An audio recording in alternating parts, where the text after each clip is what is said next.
जय गुरु जी। जय गुरु जी संगत जी। गुरु जी इस रहमत चैनल पे आप सभी संगत का स्वागत है।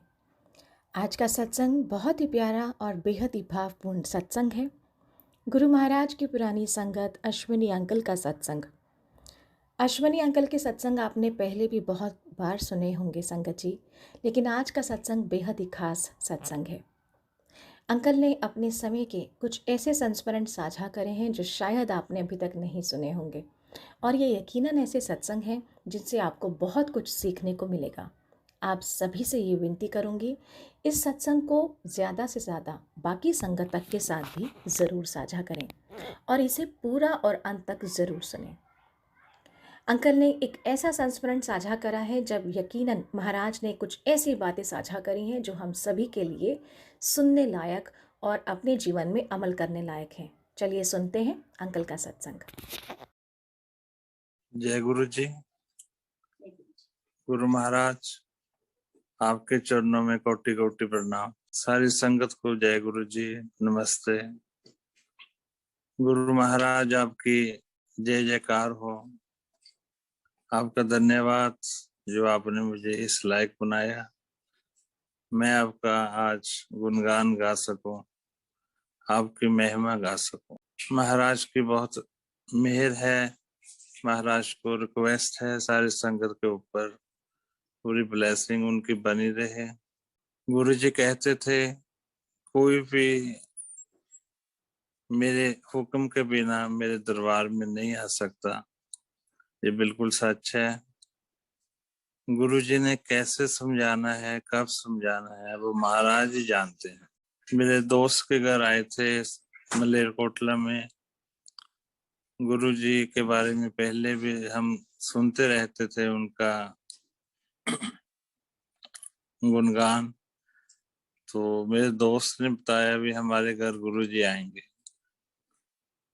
तो हमने कहा भी हम भी आएंगे। कहते नहीं आप नहीं आ सकते। तो हमें बड़ा अजीब लगा भी ऐसे कैसे हो सकता है, जब भी हम चाहें मंदिर गुरुद्वारा साहब में जा सकते हैं।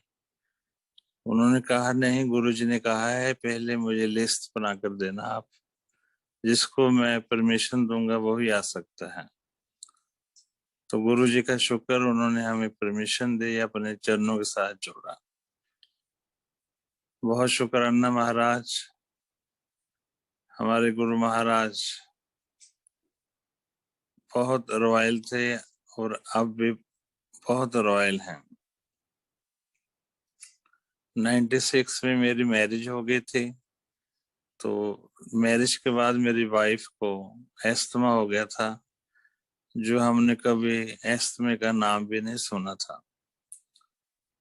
फिर बेटी का बर्थ हुआ 97 में, उसको भी एस्थमा हो गया। काफी हम डिस्टर्ब हो गए थे,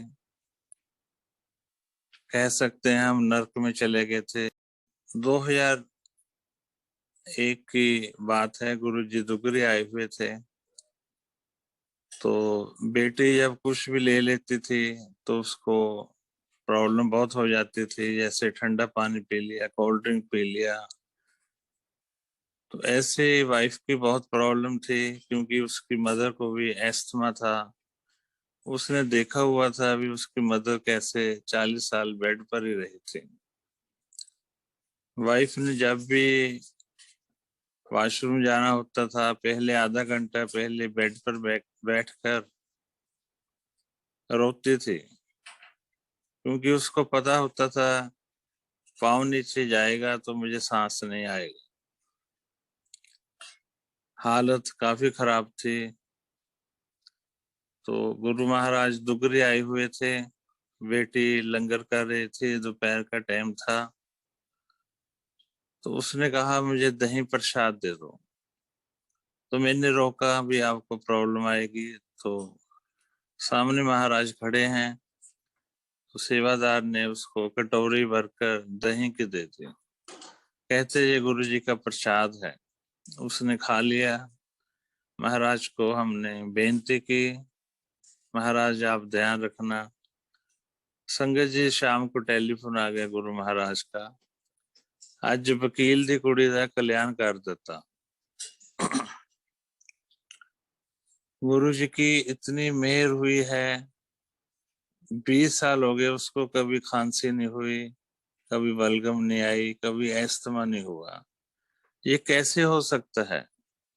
जिस चीज का इस धरती पर इलाज ही नहीं है, आप वर्ल्ड में कहीं भी चले जाओ, तो भगवान ही कर सकते हैं। गुरु महाराज हमारे भगवान हैं। गुरु महाराज साक्षात शिव भोलेनाथ हैं।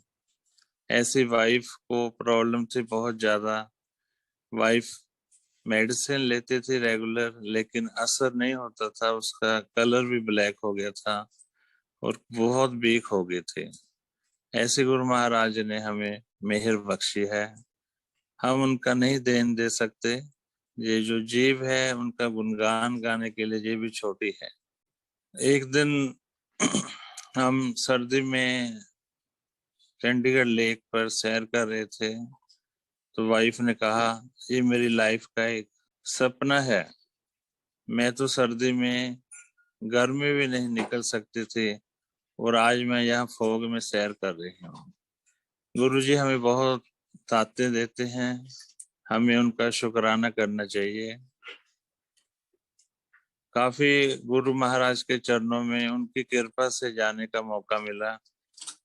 एक हमारे नॉन थे, उनके लंग्स श्रिंक हो गए थे। लंग्स श्रिंक हो जाए उसका कोई इलाज नहीं है इस वर्ल्ड में। काफी उन्होंने चेकअप कराया था अपना, लेकिन कोई इलाज नहीं हुआ। तो एक दिन चंडीगढ़ पीजीआई गए हुए थे, तो डॉक्टरों ने उसको कहा ये जो आपकी लाइफ है वो सिर्फ 2 महीने की है। पहले भी उनको कहा था भी हमारे गुरुजी हैं वहां चलिए, वो इतना घबरा गए, उनकी बेटी बहुत छोटी थी, जाना कहीं और था, कहीं और ही चले गए। फिर 2 घंटे बाद उनको होश आया, मैं तो घर जाना था, इतना घबरा गए।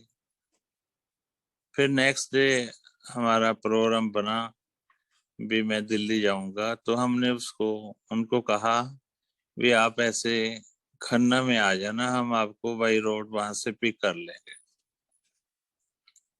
जब वो आए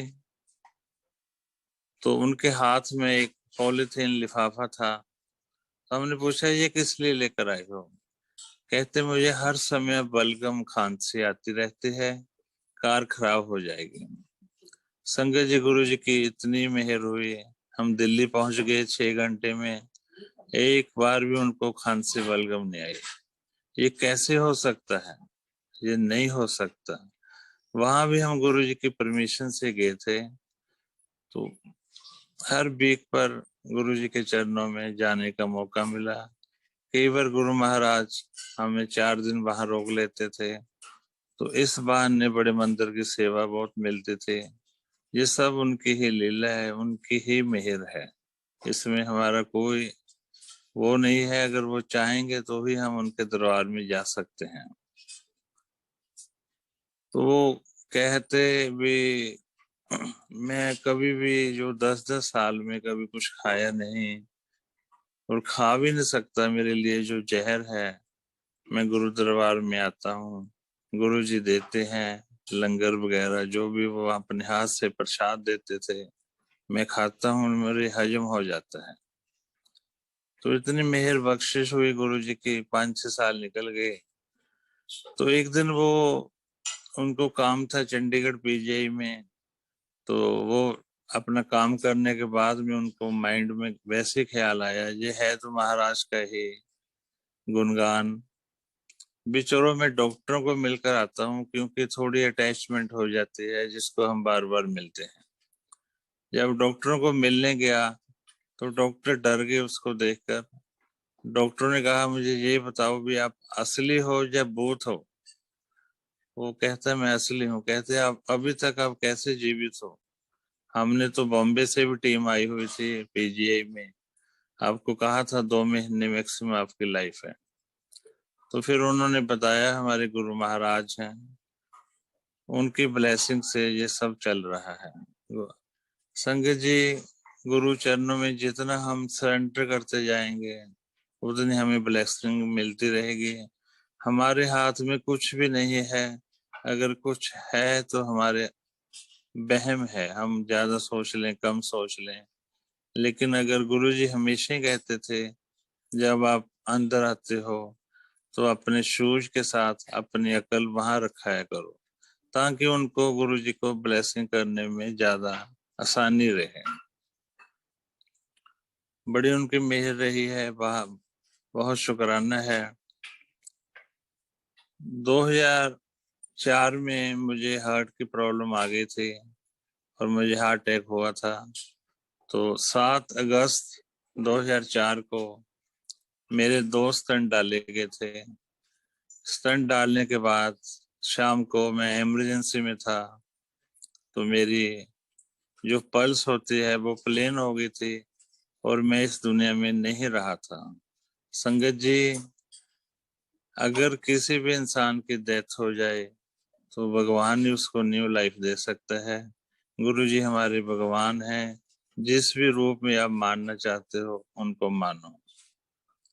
और गुरु जी हमेशा जो आपका कल्याण करते हैं उसको प्रैक्टिकल भी कर कर दिखाते हैं, ताकि हमारे अंदर कोई वहम ना रह जाए। क्योंकि गुरु जी हमेशा कहते थे, ये दरबार प्रैक्टिकल है, प्रैक्टिकल ब्लेसिंग यहाँ मिलती है। तो मेरा हार्ट बहुत वीक हो गया था। पेशेंट मेरे पास आते थे, आगे चले जाते थे। जब मुझे होश आया, वो गुरुजी को पता है, उनकी मेहर से आया। तो डॉक्टर ने मेरा नाम पूछा, आपका नाम क्या है, आप कहाँ रहने वाले हो? तो मैंने उनको जवाब दिया। तो उन्होंने कहा, इसका दिमाग तो ठीक काम कर रहा है, चलो जल्दी ऑपरेशन थिएटर लेकर चलते हैं। ऑपरेशन थिएटर ले गए। जो भी था उन्होंने फिर दोबारा सेटिंग की, लेकिन मेरा हार्ट वो पूरा प्रॉपर काम नहीं कर रहा था। मेरे साथ मेरे पास पेशेंट आते थे और रिकवर होकर नेक्स्ट स्टेप पर चले जाते थे। तो एक एक दिन एक डॉक्टर आए, कहते आप मेले में घूमने आए हो, ठीक होकर घर नहीं जाना। संगत जी, किसी के हाथ में नहीं है, कुछ भी नहीं है। अगर लाइफ अच्छी चल रही है, ये सिर्फ गुरु जी की ब्लेसिंग से चल रही है। तो मैं गुरु जी को याद किया, अभी गुरु जी अब क्या किया जाए।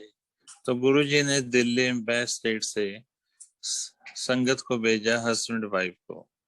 उनको कहा भी हमारा वकील बीमार है, आप उसकी खबर लेकर आओ।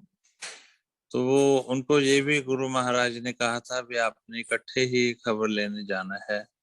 वो खबर लेने आए तो इमरजेंसी में रखा हुआ था, तो काफी ज्यादा फ्रेगनेंस आई।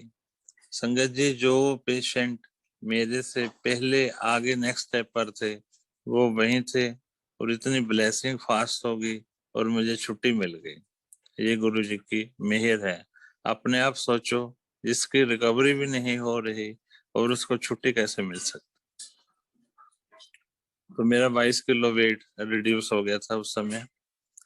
तो गुरु जी अक्सर कहते थे भी लोग आते हैं, संगत आती है, कल्याण कराकर चले जाते हैं, कोई मेरा थैंक्स भी करने नहीं आता। लोग पापों की पंडे भरकर लेकर आते हैं और कल्याण करा जाते हैं, क्योंकि हमारी ड्यूटी कल्याण करने के लिए ही लगी हुई है। तो मैं आफ्टर 1 वीक मैंने सोचा भी मुझे भी गुरुजी का थैंक्स करना चाहिए। थोड़े से घर वाले भी परेशान हुए, फिर कहीं प्रॉब्लम ना आ जाए। तो डॉक्टरों ने मुझे मना किया था कि आपने 1 साल तक वो तली हुई चीजें या कुछ ऐसी चीजें नहीं खानी। तो आफ्टर 1 वीक हम पहले जल्दी पहुंच गए बड़े मंदिर में। वहाँ माली भैया था, वो जानते थे क्योंकि हम गुरुजी हमें वहां रखते थे। तो हम बाहर रुके तो एक संगत सेवादार समोसे टिक्की जो भी गोलगप्पे थे वो लेकर आ गई, और गुरुजी की मेहर से मैं उनको प्रसाद समझकर सारा कुछ खा गया। फिर हम एम्पायर स्टेट चले गए।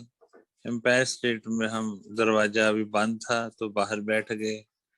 तो एक संगत गुरु चरणों में वहां सेवा करती थी, वो मेरे पास आए, कहते आप बीमार हो गए थे? मैं कहा हाँ जी। कहते गुरु जी ने 1 घंटा आपको बहुत याद किया और सैर की और मुझे उनके साथ भागना पड़ा। मैं मतलब ये आपको बता रहा हूँ संगत जी, अगर गुरु महाराज आपका कल्याण करते हैं प्रैक्टिकल, तो आपको समझाते भी हैं और दिखाते भी हैं, ताकि आपके मन में कोई वहम न रह जाए। दरवाजा खुला, गुरु महाराज दरबार में बैठे हुए थे, तो मैं उनका शुक्रिया किया फॉर न्यू लाइफ। तो एक उनके लेफ्ट हैंड में आंटी बैठे हुए थे। गुरुजी ने कहा, आंटी सत्संग सुन ले, यहाँ पर हर जो ब्लेसिंग है वो प्रैक्टिकल है। तो उनको सत्संग सुनाया। बहुत गुरुजी की मेहर हुई, बहुत अपार कृपा है। तो यही उनको रिक्वेस्ट है, हम उनके चरणों में झुके रहें, कोई हमसे ऐसा काम ना हो या ऐसा मन में विचार ना आए जो अच्छा ही ना लगे। क्योंकि जो अब हमारी जो सोच है उसका हर जवाब हमने गुरुजी को देना है, अगर उनसे ब्लेसिंग लेनी है।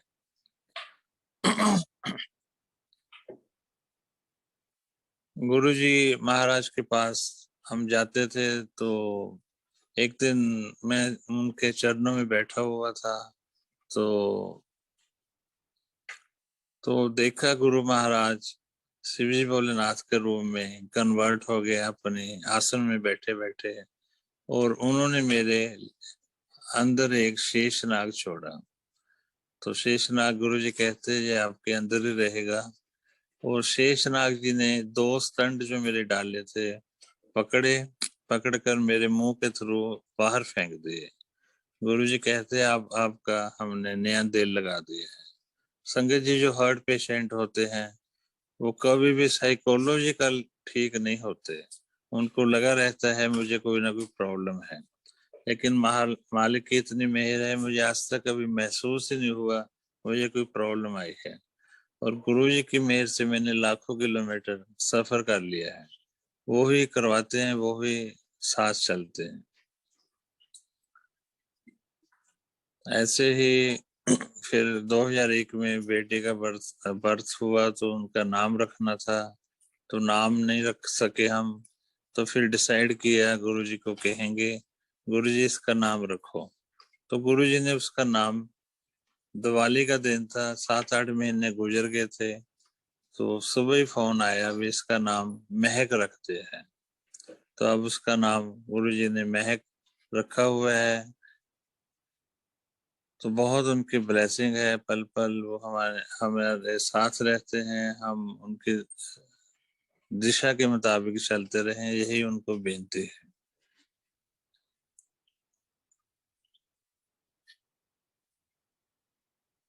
एक बार दुगरी का मंदिर बन रहा था, तो सेवादारों ने कहा भी गुरुजी हमें कार चाहिए। तो गुरुजी ने कहा चंडीगढ़ से वकील की गाड़ी मांग लो। मैं गुरुजी का हर पल शुक्रिया अदा करता हूँ, उन्होंने मुझे इस लायक समझा। महाराज के पास किसी चीज की कोई कमी नहीं है, वो तो आपकी श्रद्धा के भूखे हैं। जितना हम गुरु जी को उनकी कृपा से सरेंडर करते रहेंगे, उतनी हमें अपने चरणों में वो लगाते रहेंगे। एक बार गुरुजी ने सुधा आंटी को कहा भी आप इसको पालमपुर घुमा कर लेकर आओ। तो उनका फोन आया, गुरुजी कह रहे हैं, तो हम पालमपुर गए। तो आंटी ने हमें वहां घुमाया रखा। फिर आंटी ने कहा, सुधा आंटी ने भी, यहाँ पर एक बैद्यनाथ का मंदिर है, हम वहां चले, प्राचीन मंदिर है शिव जी का। मैं कहा हाँ जी चलो। तो जब हमने वहां माथा टेका, तो गुरुजी हमारे आगे व्हाइट पैंट शर्ट में खड़े हुए थे। गुरुजी हमेशा हर जगह उपस्थित हैं, बस सिर्फ श्रद्धा और मानने और सरेंडर करने की हमें जरूरत है। एक बार हमारी ड्यूटी लगी, जो गुरुजी का लंगर था वो ज्यादा पंजाब से जाता था। तो हम जा रहे थे एम्पायर स्टेट से 1-2 किलोमीटर पीछे थे। आगे गाड़ी ने ब्रेक लगाया, हमने भी ब्रेक लगाया, लेकिन पीछे से गाड़ी इतनी जोर से हिट गई, जो उसकी की थी वो 90 डिग्री पर में हमारी बिंगी हो गई, टेढ़ी हो गई। तो बड़ी मुश्किल से हमने उसको निकाला, की को। और पीछे हम जाकर देखा भी गाड़ी तो हमारी पूरी टूट गई होगी। तो गुरुजी की इतनी मेहर थी, उसको कुछ भी नहीं हुआ, ऐसे लग रहा था टच ही नहीं हुई, लेकिन उसके पीछे वाली गाड़ी बिल्कुल टूट चुकी थी। ऐसे गुरुजी हमारी हमेशा रक्षा करते हैं, जिसका कोई अंत नहीं है।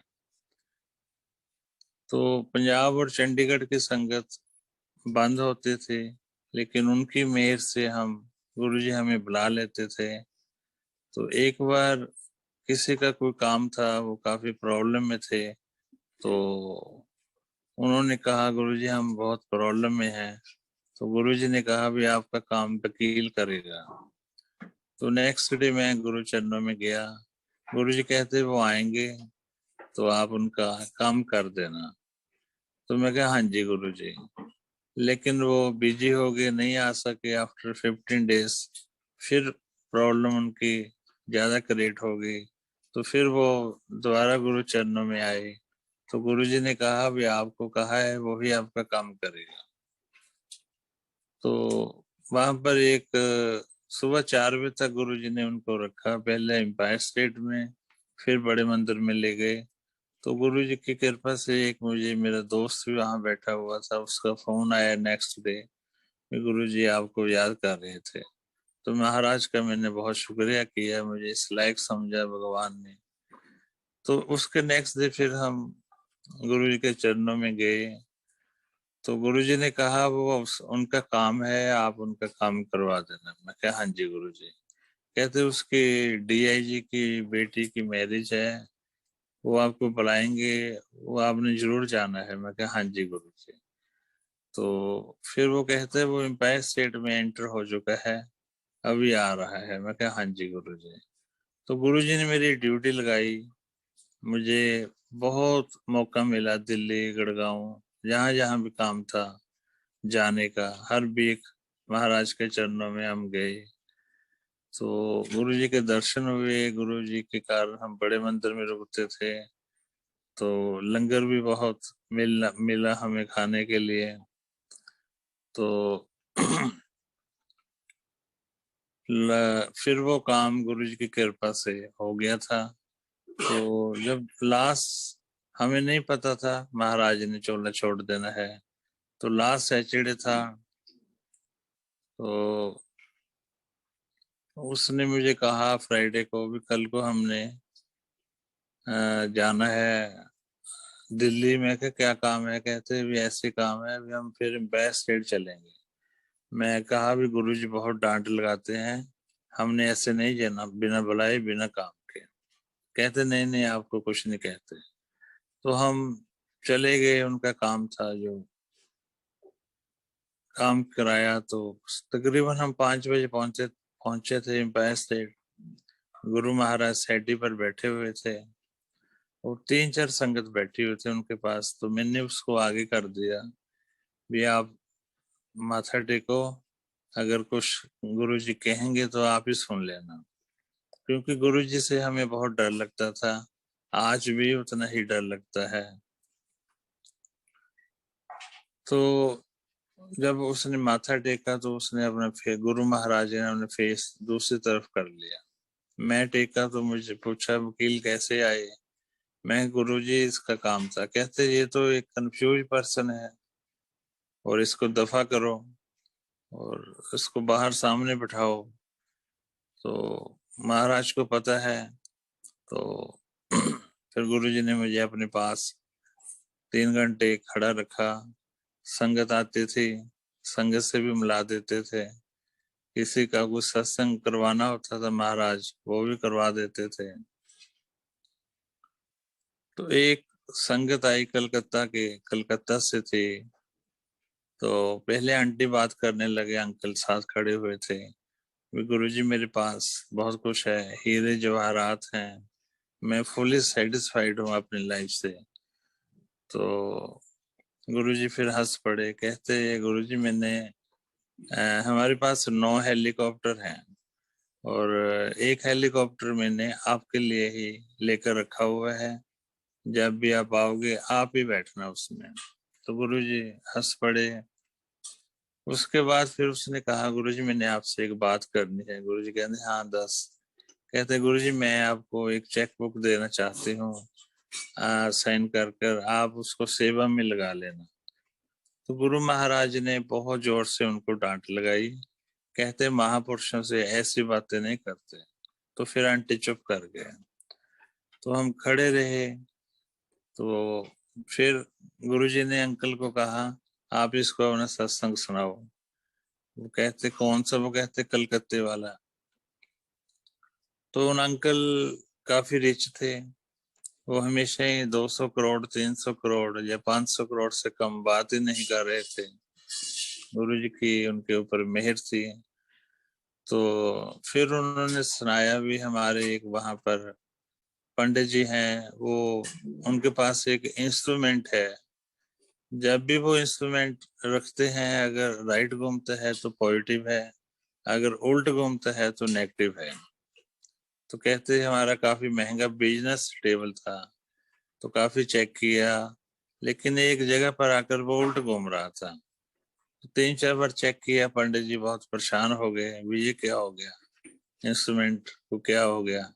तो फिर उसने कहा, तो विजय दराज को खोलो, इस दराज के पास आकर ही प्रॉब्लम आती है। तो दराज खोला गया तो उसमें गुरु महाराज का स्वरूप था। तो उन्होंने पूछा भी ये कौन है? वो गुरु जी। उन्होंने बताया भी ये हमारे गुरु जी हैं।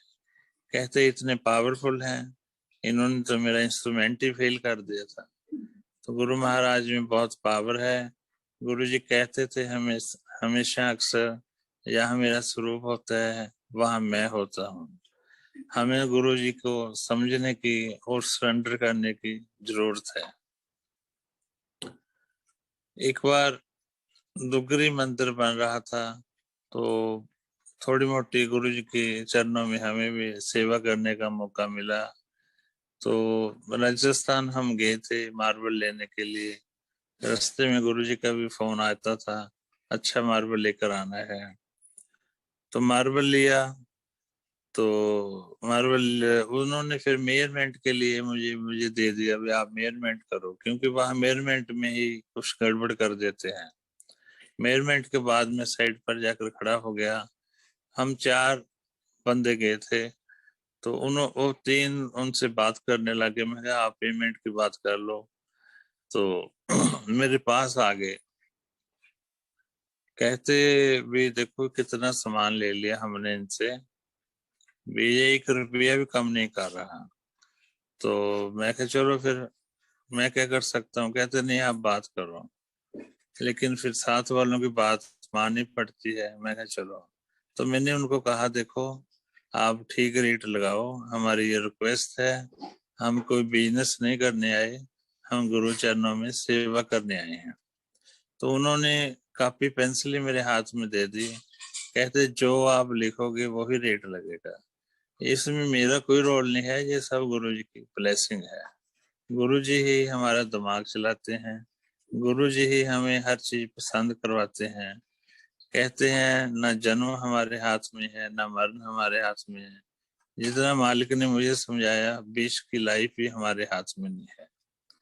5 साल जैसे बच्चे का मन होता है, अगर हम ऐसे अपना मन बना लें, जो भी हमारे दुख सुख हैं वो गुरु जी अपने आप उसको हल्के कर देते हैं।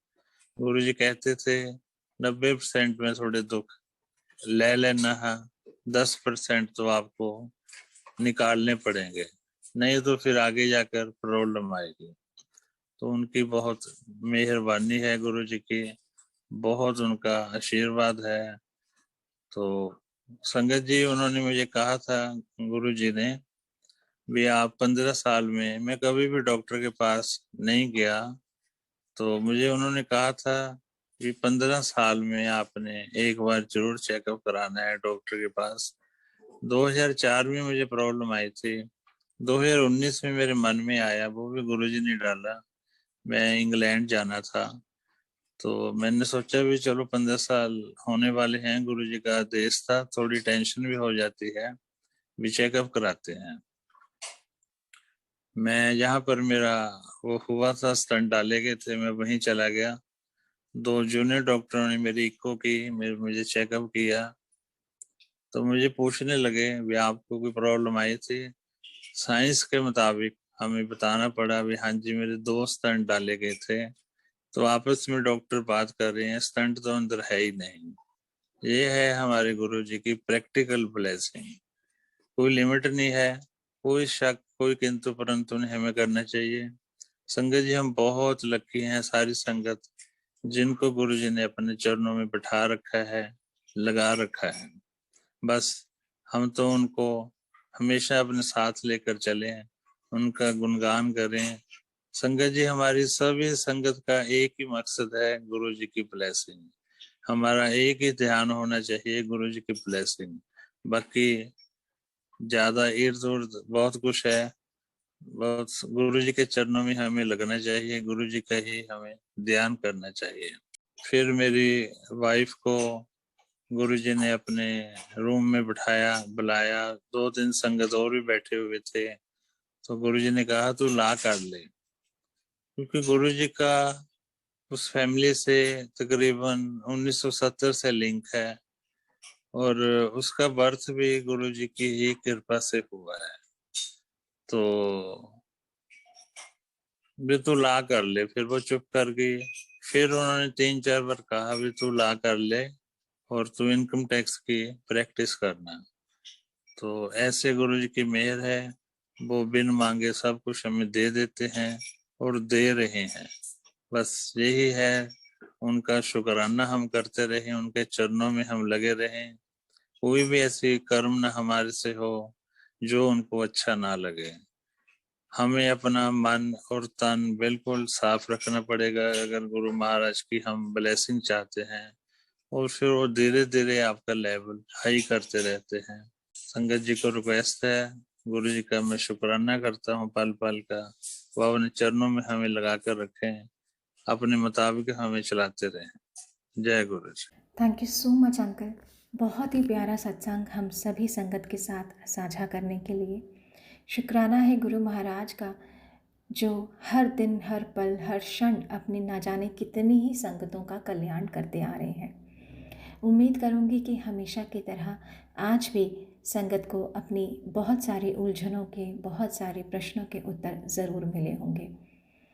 संगत जी, गुरु महाराज इसी तरह अपनी कृपा दृष्टि हम सभी पर करते रहें, इसी कामना के साथ जय गुरु जी।